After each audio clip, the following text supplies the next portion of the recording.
اندر اگر یہ لقمہ چلا گیا تو کل قیامت کے دن صدیق اللہ کو کیا جواب دے؟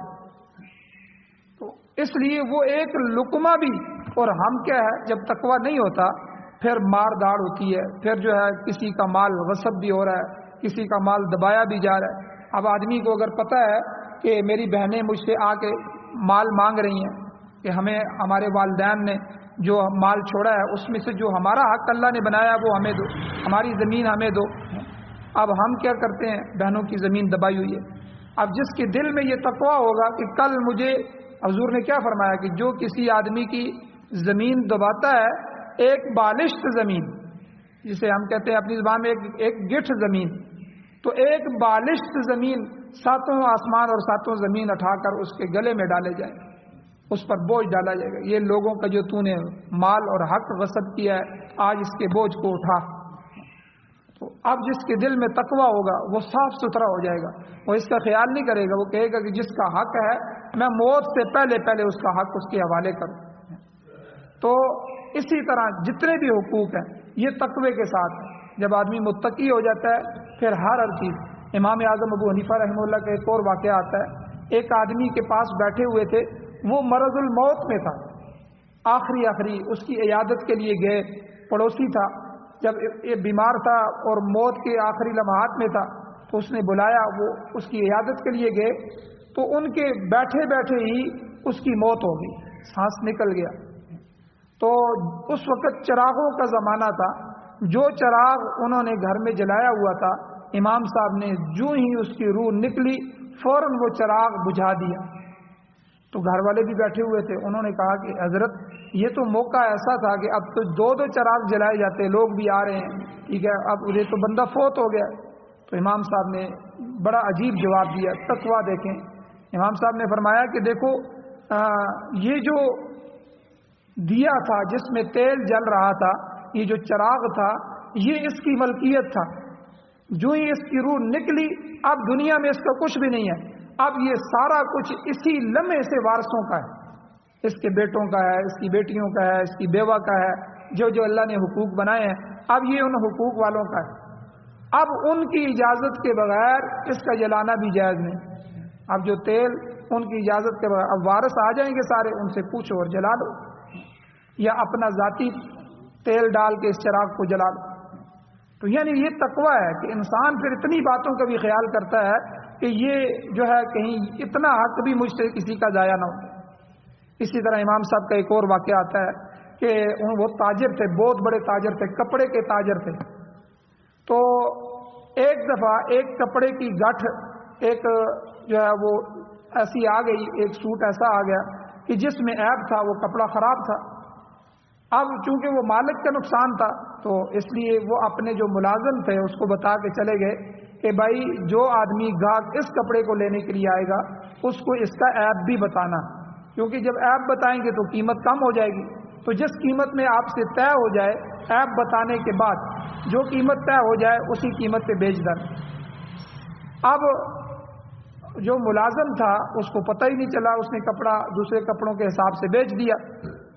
اب شام کو آئے تو آنے کے بعد اس سے پوچھا کہ بھائی وہ جو صبح میں تمہیں بتا کے گیا ہوں اس کپڑے کا کیا کیا؟